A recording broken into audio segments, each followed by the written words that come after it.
Kostis Evstatio, öncelikle bu önemli röportajı kabul ettiğiniz için teşekkür ederim. Memnuniyetle. Ben teşekkür ederim. Çünkü sizinle yeniden konuşma fırsatım oldu. Bu her zaman benim için bir zevk. Teşekkürler. Tecrübelerinizi paylaşmak bizim için bir onur. Öyleyse Kıbrıs'ın gerçeğiyle başlayalım. Kıbrıs 50 yıldır işgal altında. Peki işgal gerçekten ne demek? Nedir bu işgal? Bize açıklayabilir misiniz?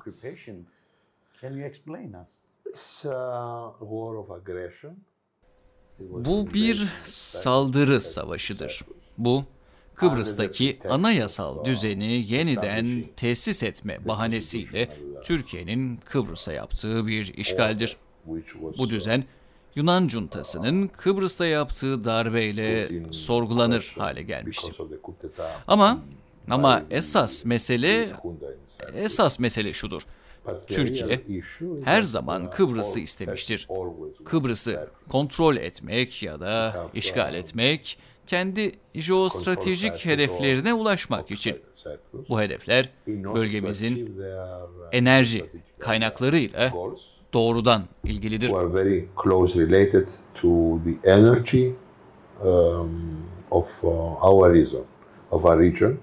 Which, as you know, is one of the most important regions in the world concerning the energy, because we are the, let's say, bildiğiniz gibi bölgemiz enerji bakımından dünyanın en önemli bölgelerinden biridir.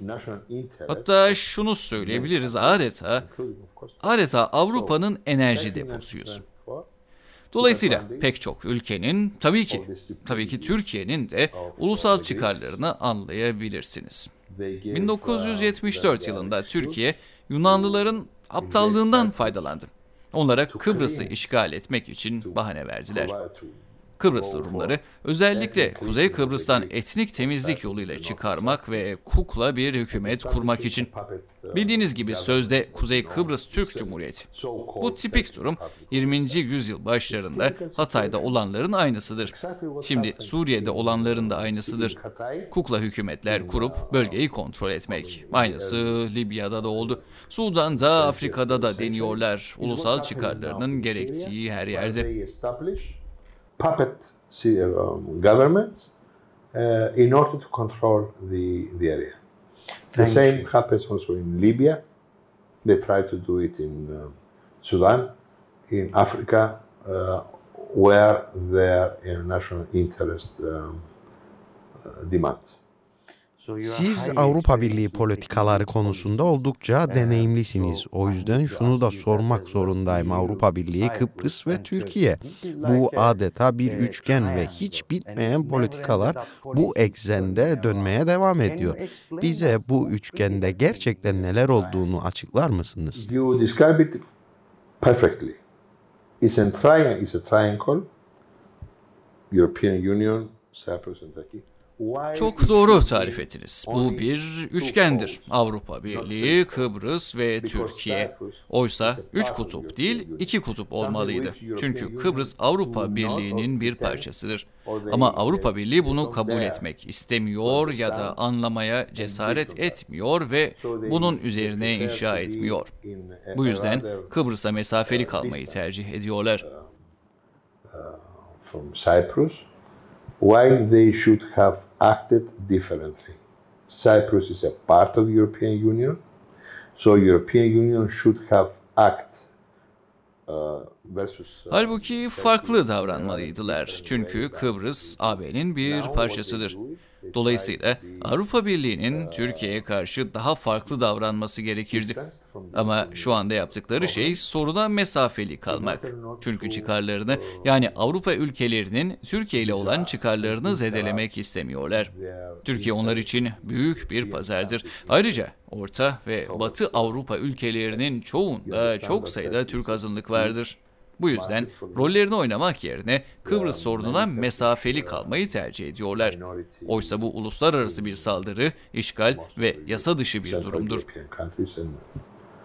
West European countries, so they prefer not to play their role, but to be rather distanced from the problem of Cyprus problem, which is a matter of international aggression, invasion, and illegal occupation.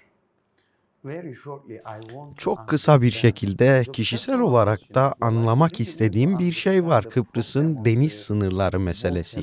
Çünkü Kıbrıs Türkiye'ye çok yakın ama Kıbrıs Cumhuriyeti'nin deniz sınırları var ve Türkiye oraya girip gaz ya da petrol arama işlemleri yapıyor. Ama öte yandan görüyoruz ki Kıbrıs Cumhuriyeti Türkiye'ye karşı çok yumuşak bir politika izliyor. Hatta Erdoğan'ı toplantıya bile davet ettiler. Bize Kıbrıs'ın denizlerinde gerçekten neler olduğunu açıklar mısınız? Can you please explain me what's happening on the waters of Cyprus? This is the outcome of some paradox which happened in Cyprus. Bu Kıbrıs'ta ortaya çıkan bazı çelişkilerin sonucudur. Türkiye Kıbrıs'ı işgal etmişken, Kıbrıs'ta 40.000 asker bulundururken ki şimdi bunu arttırıp 100.000 askere çıkarmayı planlıyorlar. Biz hala çözümü müzakere yoluyla arıyoruz. Hem de Türkiye ile değil, tamamen Türkiye tarafından kontrol edilen Kıbrıslı Türk otoriteleriyle. Bu da Türkiye'ye sanki çözüm arayışına yardım ediyormuş gibi bir sahte gerekçe sunuyor. Oysa kendisi problemin ta kendisidir. There is an invasion, there is an illegal occupation, and we are trying to find a solution by negotiation, not with Turkey, but with the Turkish Cypriot authorities. Ama Kıbrıs'ın Rum kesiminin beceriksiz politikaları yüzünden biz Erdoğan'a lütfen gel bizimle görüş diyoruz. Cumhurbaşkanımız Christodoulides'e Erdoğan merhaba dese çok seviniyoruz. Ama Kıbrıs meselesinde somut, net bir duruşumuz yok. Türk işgalini düşmanımızı görmek yerine Türk anlatısını kabul ediyoruz. Sorun Rumlarla Türkler birbirini sevmiyor. Bu tamamen bir yalandır. Türklerin uydurduğu bir hikayedir. Ve şimdi Yunanistan'da da aynı şeyi deniyorlar. Oradaki Müslüman azınlık üzerinden nerede fırsat bulsalar aynı yöntemi uyguluyorlar. We are very happy if Erdogan says hello to Mr. Christodoulidis, our president. We do not have a concrete and clear stance on the Cyprus issue. Instead of having as our adversary the Turkish occupation, we try to find a solution. Sorun şu, biz işgalci Türkiye'yi karşımıza almak yerine Avrupalıların ve İngilizlerin öğütlerini dinliyoruz. Onlar bize Türkiye'ye çok sert davranmayın, çözüm bulmamıza yardım edecekler diyor. Oysa ortada apaçık bir gerçek var. Kıbrıs'taki sorun Kıbrıslı Türkler değil, Türkiye'nin kendisidir. Exactly, now they try to do it in Greece with their Muslim minority in Thrace, is what they do it everywhere they are given the chance. Şimdi batıdan doğuya uzanan enerji hattına gelelim. Bu çok önemli bir konu. Enerji hattı şu anda gündemde ve hem Kıbrıs hem Türkiye hem de Orta Doğu açısından yan etkileri var. Bu çok önemli çünkü artık her şey bunun etrafında şekilleniyor. Bu enerji hattında gerçekten neler oluyor? Kıbrıs'ın jeopolitik önemi nedir? Having in mind our policy towards Turkey, Turkey controls and occupies Cyprus, sea, land and space, and sea, without paying any cost. So, you know, Türkiye Kıbrıs'ı kara, deniz ve hava sahasıyla işgal ediyor ve bunun için hiçbir bedel ödemiyor. Birisi kanun dışı davranır ama yaptıklarının cezasını çekmezse daha da saldırganlaşır. İşte şimdi enerji konusunda olan budur. Türkiye, Kıbrıs'ın denizlerini ihlal edip gaz sondajı yaptığında kimse müdahale edemiyor. Çünkü Kıbrıs küçüktür. Müttefiklerimiz Türkiye ile sorun yaşamak istemiyor. In Cyprus and drilling for gas, they continue playing with us, knowing that there is no reaction from the Cyprus part because of the size of Cyprus, because no allies. Türkiye bedel ödemeden kalıyor ve Kıbrıs'taki gazı kontrol etmeye çalışıyor. Ama asıl hedefi enerjinin taşınmasını kontrol etmek. Bu yüzden Kuzey Irak'tan, Kürdistan'dan Akdeniz'e giden boru hattı olmamasından çok memnunlar. Bunu Türkiye'nin kontrol ettiği cihatçı Suriye rejimi sayesinde başardılar. Türkiye'nin istemediği şey enerjinin Kıbrıs üzerinden taşınması. Onlar boru hatlarının kendi topraklarından geçmesini istiyorlar. Böylece istedikleri zaman açıp kapatabilecekler. Yani hem gazı hem de enerjinin Avrupa'ya taşınmasını kontrol etmek istiyorlar. When they want to put, to open or close the pipeline, is what they want now. Controlling the gas, but mostly controlling the transport of gas from our region to Europe. Şimdi konuyu Kıbrıs çözümüne getirmek istiyorum ama ondan önce Orta Doğu meselesiyle Kıbrıs'ı birlikte sormak istiyorum. Çünkü birbirine yakın konular. Her iki yerde de Orta Doğu'da son 50 yıldır, Kıbrıs'ta 51 yıldır neredeyse savaş ya da sorun hiç bitmedi. Sizce Orta Doğu'daki savaşlar biterse, örneğin Türk-Kürt çatışması son bulursa, bu Kıbrıs'a olumlu yansır mı yoksa yine olumlu anlamda tam tersi mi olur? Turkish-Kurdish conflict ends up, this will reflect to Cyprus in a positive way maybe or opposite way. The Cyprus issue, if solved out, that will help to Middle East to bring peace to the Middle East. There is no isolated problem from its international context. So the Cyprus problem is closely related to the Middle East problem. Kıbrıs sorunu çözüldüğünde bu Orta Doğu'da da barışı kolaylaştırır. Hiçbir sorun uluslararası bağlamından bağımsız değildir. Kıbrıs sorunu Orta Doğu sorununa, Kürt sorununa, tüm bölgeye sıkı sıkıya bağlıdır. Dolayısıyla eğer bu kanlı savaş, Gazze'deki katliamlar durursa ve orada bir çözüm olursa, bu Kıbrıs'a da olumlu yansır. Çünkü meselenin özü enerjidir. Enerji yollarının küresel ölçekte kontrolüdür. Dolayısıyla bölgesel sorunlarda çözüm olursa bu Kıbrıs'a yardımcı olur. Aynı şekilde Kıbrıs'taki çözüm de bölgenin sorunlarının çözümüne büyük katkı sağlar. Globally.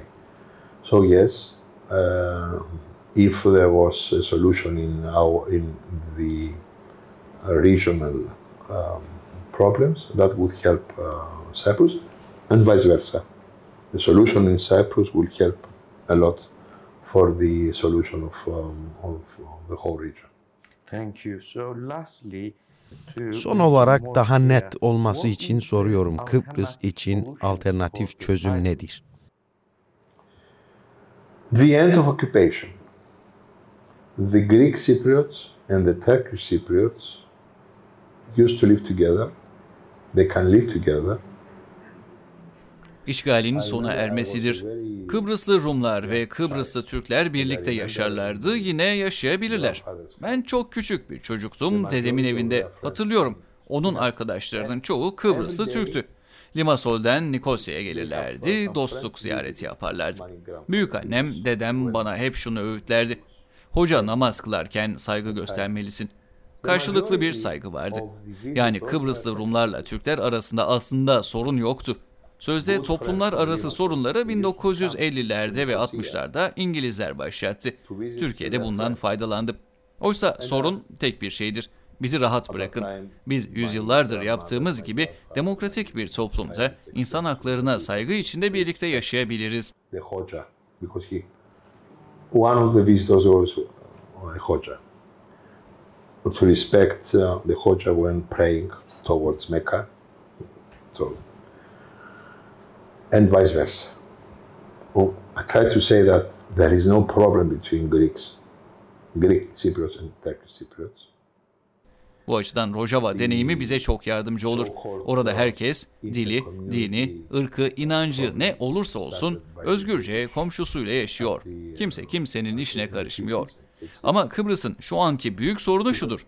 Türkiye etnik temizlikle boşalttığı yerlere kendi nüfusunu yerleştirdi.